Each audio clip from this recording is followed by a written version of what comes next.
சிறுகடிக்க ஆசை சரியில்லை. டுடே எபிசோட்ல நம்ம மீனாவை பார்க்கறதுக்காக வித்யாவும் முருகனும் வராங்க.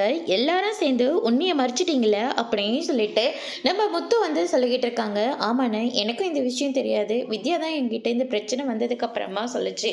அது மட்டும் இல்லை, ரோகிணி எங்கள் வீட்டில் தங்கறதுக்காக கேட்டு வந்தாங்க. ஆனால் நாங்கள் தான் செய்ய மாட்டோம்னு சொல்லிட்டோம் அப்படின்ற மாதிரி முருகன் வந்து சொல்லிடுறாங்க. ஆனால் கிருஷிக்காக மீனா தான் எந்த உண்மையும் சொல்லாமல் விட்டுருச்சு. எந்த அளவுக்கு மீனா கிட்ட எப்படி சொல்லி புரிய வைக்கணுமோ அந்த அளவுக்கு ரோகிணி வந்து புரிய வச்சுட்டா. அதனால தான் கிருஷிக்காக யோசிச்சு மீனா உங்க யார்கிட்டையும் உண்மையை சொல்லாம விட்டுருச்சு. அதுக்காக மீனாவை நீங்க யாரும் தப்பா நினைக்க கூடாது அப்படின்னு சொல்லிட்டு நம்ம வித்யா வந்து சொல்லிக்கிட்டு இருக்காங்க. ஆனா ரோகிணியை பத்தி எனக்கு ஒரு விஷயம் நல்லாவே தெரியும். அவளுக்கு யாராவது சப்போர்ட் பண்ற மாதிரி இருந்தா மனோஜை அடையிறதுக்காக அவ என்ன வேணாலும் வேலை செய்வா அப்படின்ற மாதிரி சொல்லிடுறாங்க. இல்லை, உங்ககிட்ட நான் ஒரு விஷயம் கேட்குறேன். கிருஷியை வச்சு நான் செத்துருவேன்னு சொல்கிறாங்களே, இப்போ இவ்வளோ எல்லா உண்மையும் எல்லாருக்கும் தெரிஞ்சிருச்சு. அவங்க என்ன செத்தா போயிட்டாங்க, உயிரோடு தானே இருக்காங்க அப்படின்ற மாதிரி சொல்லிடுறாங்க. நீங்கள் சொல்கிறது எல்லாமே கரெக்ட் தான் முத்து. ஆனால் ரோகிணிக்கு ஒரு ஆள் சப்போர்ட்க்கு இருக்காங்க. இப்போ வீட்டை வேற வெளியே வந்துட்டா. மனோஜ் கிட்ட இருந்து பிரிக்கணும்னு நினச்சா கண்டிப்பாக வேடிக்கை பார்த்துக்கிட்டு சும்மா இருக்க மாட்டா. அவளுக்கு யாரோ ஹெல்ப் பண்ணுறாங்களே, கண்டிப்பாக அவங்க மனோஜ் கூட ரோகிணியை சேர்த்து வச்சானே சேர்த்து வைக்கலாம். ரோகிணியை விட பல மடங்கு என் அம்மா ஆகுவாங்க. ஒரு நாளும் இதுக்கு என் அம்மா சம்மதிக்கவே மாட்டாங்க அப்படின்னு சொல்லிட்டு நம்ம முத்து வந்து சொல்லிடுறாங்க. கண்டிப்பாக ரோகிணி வந்து சும்மாவே விட மாட்டா. மனோஜ் கூட எப்படியாவது சேர்ந்துருவா.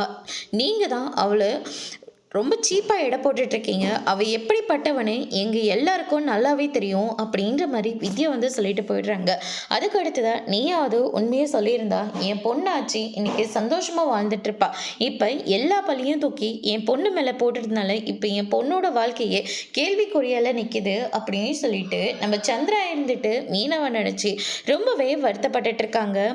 அதுக்கு அடுத்ததான் ரவியும் ஸ்ருதியும் வராங்க. நீ எங்கடா இங்கே அப்படின்னு சொல்லிட்டு கேட்கவும், நானாவது ஓனரு எப்போனாலும் ரெஸ்டாரண்ட்டுக்கு போவேன் வருவேன், ஆனால் இவர் லேபர் தானே, இவர் டைமுக்கு போகணும் அப்படின்ற மாதிரி சொல்லிடுறாங்க. அதுக்கு அடுத்ததா சரி நீங்கள் 2 பேரும் இங்கே தான் இருக்கீங்களா? இல்லைடா, ஸ்ருதி மட்டும் தான் இங்கே இருப்பா, நான் ரெஸ்டாரண்ட்டு கிளம்புறேன் அப்படின்ற மாதிரி சொல்லிட்டு ரவியும் முத்துவும் எனக்கும் சவாரி இருக்குன்னு சொல்லிட்டு கிளம்பி போயிடுறாரு. இன்னுமே முத்து உங்களை மன்னிக்கவே இல்லையா அப்படின்னு சொல்லிட்டு கேட்கவும், நான் மன்னிக்கக்கூடிய தப்பாக பண்ணியிருக்கேன், ரொம்ப பெரிய தப்பில்லை நான் பண்ணியிருக்கேன் அப்படின்னு சொல்லிட்டு நம்ம மீனா ஒரு பக்கம் சொல்லிக்கிட்டு இருக்காங்க. அதுக்கு அடுத்துதான் இந்த பக்கம் நம்ம சிந்தாமணி இருந்துட்டு ரோகிணியை அவங்க சொந்த வீட்டில் வந்து தங்க வைக்கிறதுக்காக கூட்டிகிட்டு வராங்க. போய் பாருமா வீடு எப்படி இருக்குன்னு பாரு அப்படின்னு சொல்லிட்டு கேட்கவும், ரோகிணி இருந்துட்டு வீட்டை சுற்றி பார்க்குறாங்க. வீடு ரொம்பவே அழகாக இருக்காண்டி, என்ன எத்தனையோ பேருக்கு ஹெல்ப் பண்ணியிருக்கேன், ஆனால் எனக்காக யாரும் சப்போர்ட் பண்ணி வந்து நிற்கல, நீங்கள் எனக்காக இவ்வளோ சப்போர்ட் பண்ணியிருக்கீங்க அப்படின்னு சொல்லிட்டு ரோகிணி வந்து சிந்தாமணிக்கு வந்து தேங்க்ஸ் சொல்கிறாங்க. இது என் சொந்த வீடு தாம்மா, மேலே வாடகைக்கு விட்டுருக்கேன், நீ உன் அம்மா உன் பையனை கூட கூட்டிகிட்டு வந்து இங்கே வச்சுருக்கோ. அது மட்டும் இல்லை, நான் இப்போ மாஸ்டர் பார்க்குறதுக்காக தான் போகிறேன். மனோஜ் கூட உன்னை எப்படியாவது சேர்த்து வைக்கணும்ல, அவங்க மைண்டில் என்ன இருக்குன்னு நான் தெரிஞ்சுக்கணும். நீ அந்த வீட்டுக்கு வா, உன்னோட ட்ரெஸ் எல்லாம் எடுத்துகிட்டு போகிற மாதிரி வா, அப்போ உன்னை அவங்க விரட்டி அடிப்பாங்க, அதை நான் வீடியோ ஆதாரத்தை எடுத்து வச்சுக்கிறேன். கோர்ட்டில் ஏதாச்சும் போகணுன்னா உன் பக்கம் நியாயம் இருக்குன்னு நான் காட்டணும்ல அப்படின்ற மாதிரி நம்ம சிந்தாமணி வந்து பிளான் போட்டு கொடுக்குறாங்க. இதெல்லாம் சரியாக வருமா? மனோஜ் கூட நீ சேர்ந்து வாழணும்ல, அப்படின்னா நான் சொல்கிற மாதிரி நீ கேளு அப்படின்ற மாதிரி சொல்லிடுறாங்க. ரோகிணிக்கு என்ன பண்ணுறதுன்னு தெரியல, சிந்தாமணி தான் எல்லாமேன்ற மாதிரி இருக்காங்க.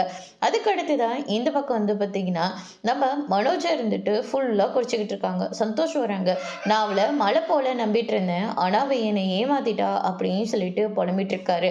நீ கொஞ்சம் நெஞ்சம் ஆட்டம் ஆடின, ரொம்பலாம் ஆடின அப்படின்னு சொல்லிட்டு நம்ம சந்தோஷம் ஒரு பக்கம் நினச்சிக்கிட்டு இருக்காங்க. அதுக்கு அடுத்து தான் இந்த பக்கம் வந்து பார்த்தீங்கன்னா நம்ம முத்து இருந்துட்டு மீனாவை கூட்டிக்கிட்டு வீட்டுக்கு வராங்க.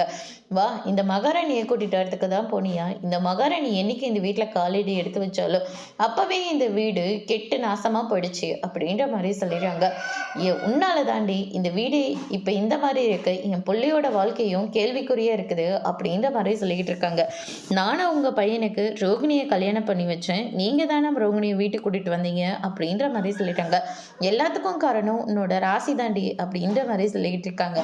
அண்ணாமலை இருந்துட்டு நீ பண்ணதான் தப்பு, எல்லா பழியும் உன் மேலதான் அப்படின்னு சொல்லிட்டு நம்ம அண்ணாமலை இருந்துட்டு விஜயை பிடிச்சி திட்டிட்டு இருக்காங்க. அவளை எப்படி இந்த வீட்டை விட்டு விரட்டி அடிக்கணும்னு நல்லாவே தெரியும்.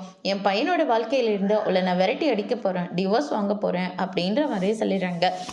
அதுக்கு அடுத்ததா நம்ம மனோஜ் இருந்துட்டு ரொம்பவே ஃபீல் பண்ணிட்டு இருக்காங்க. அதோட இன்னைக்கான எபிசோட் முடிச்சிருக்காங்க. இனி சிறுகடிக்க ஆசையில அடுத்தடுத்து என்னெல்லாம் நடக்க போகுதுன்றத வெயிட் பண்ணி பார்க்கலாம். Thank you.